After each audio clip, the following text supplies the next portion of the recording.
everybody, and welcome to 2023.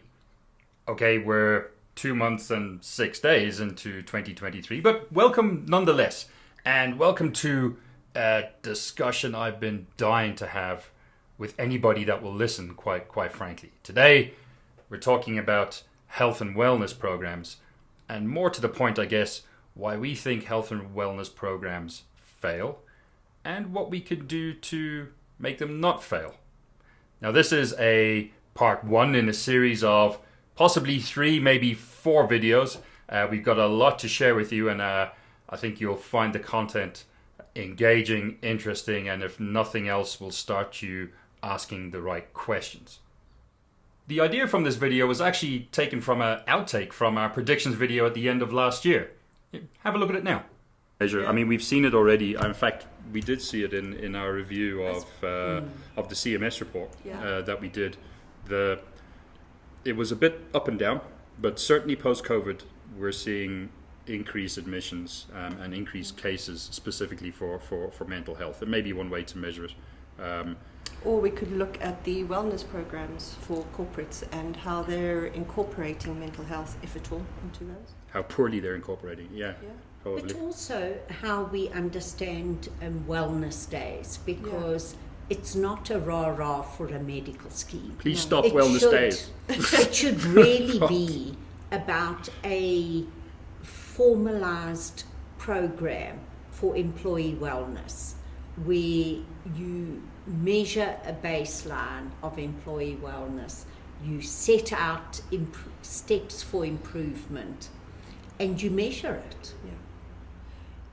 There's views on I guess wellness. I mean, employee. I think wellness programs fail largely. I don't think we're doing a good job in South Africa, largely because we're very fixated on things that are absolutely measurable. So we want to go and prick fingers, get results, tell people how fat they are, and then hopefully that makes them thin.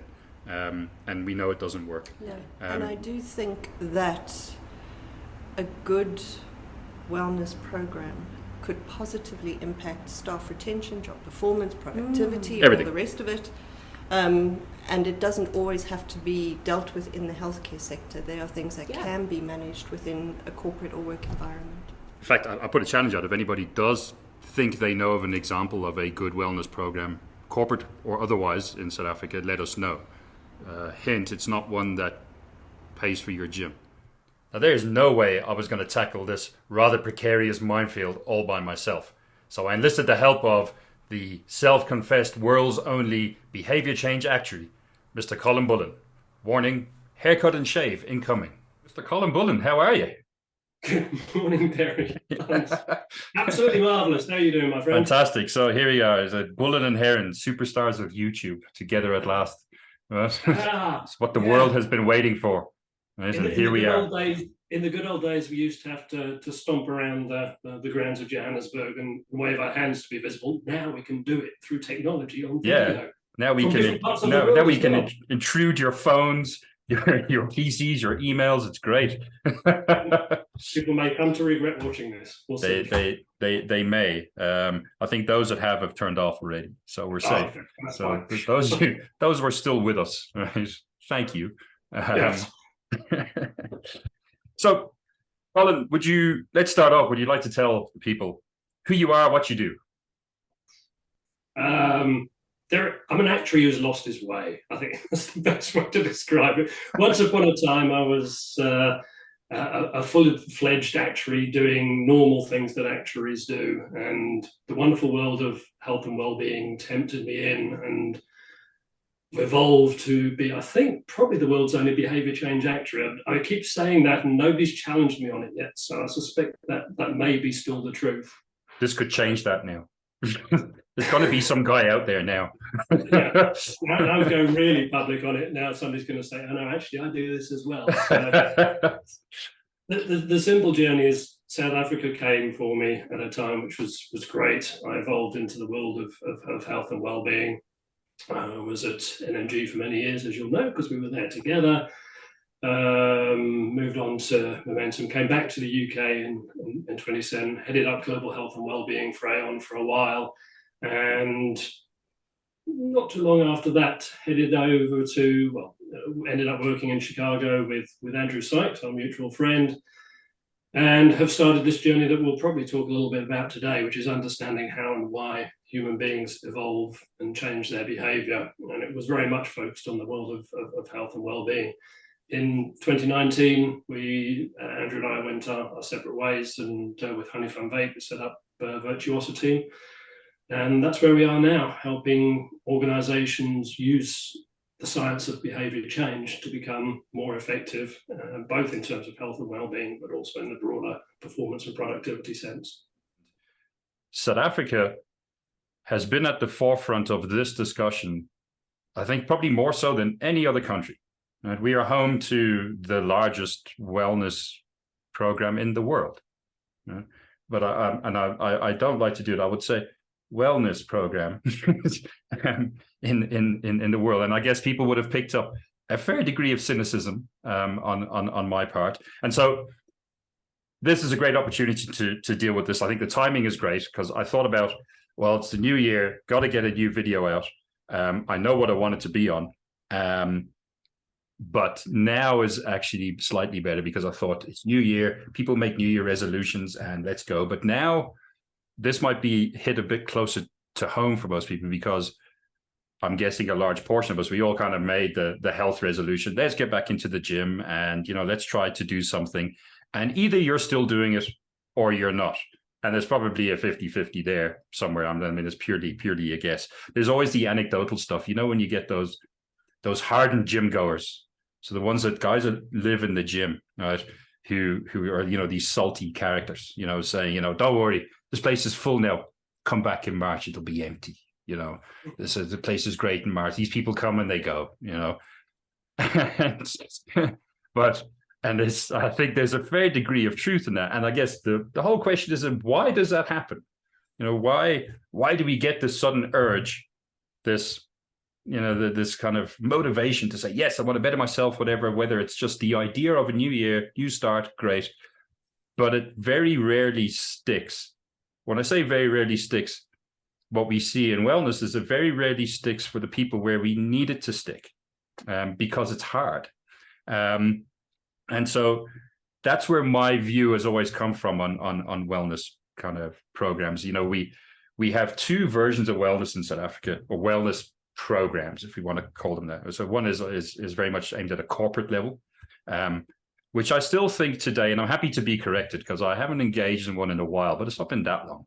But it's still largely dominated by the wellness day or access to screening, and probably propped up by an EAP, somebody you can call for something.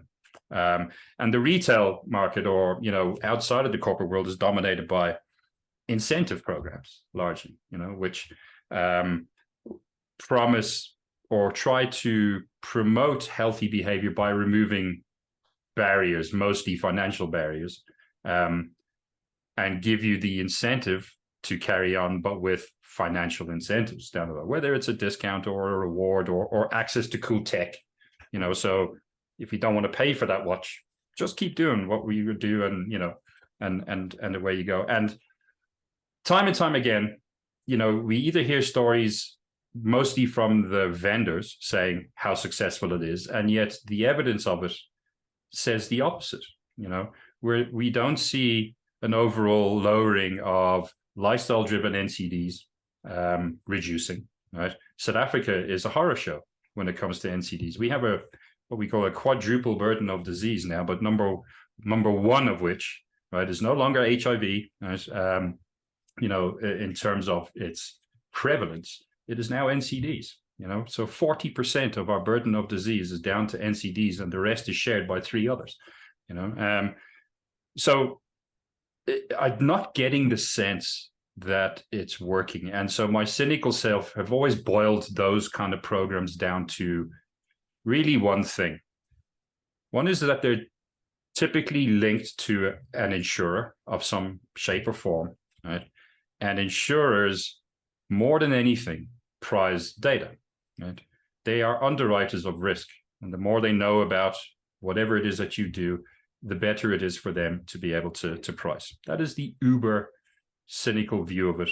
And I'd stand here and defend that to my death, that what we buy out there, the programs that we buy out there today, are underwriting vehicles more than wellness vehicles. I think we need to understand actually what a wellness program actually is, and more to that point, what it isn't. Yeah. Would you have a view on that? Yeah. You get a view of a wellness program based on what you're presented, because you're told it's a wellness program, and you are highlighting that, and you're doing your brackets. But you think of the essence of what you're looking for in a wellness program. You're looking for people's health to be improved in a prospective sense.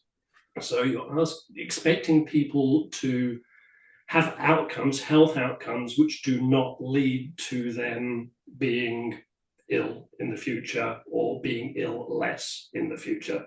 Is that fair? Would you say that as an umbrella, what you'd expect as wellness, that would be it?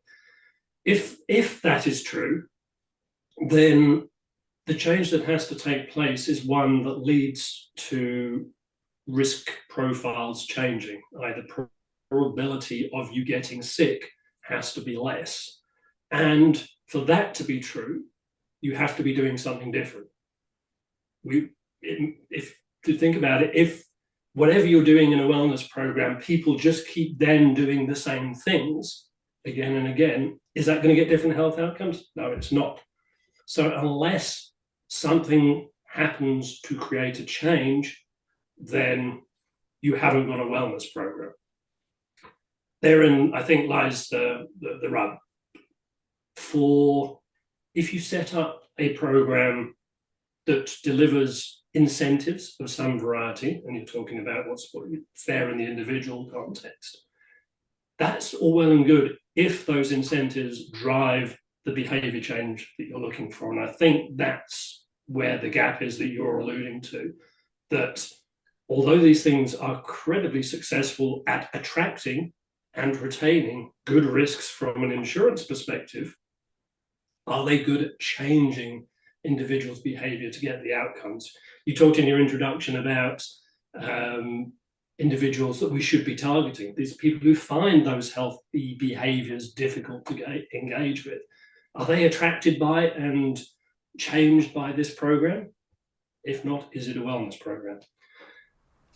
We're going to leave it there for part one, and we're leaving it with your first important question when interrogating a wellness program, which is, if your program is not promoting sustained healthy behavior change for those individuals that require it most, is it actually a wellness program? Now don't worry, video number 2 will be dropping in a couple of days, but in the meantime, if you want to get hold of us, or indeed Colin, our details will be in the description below or at the end of this video. And until then, take care of yourselves. Bye bye.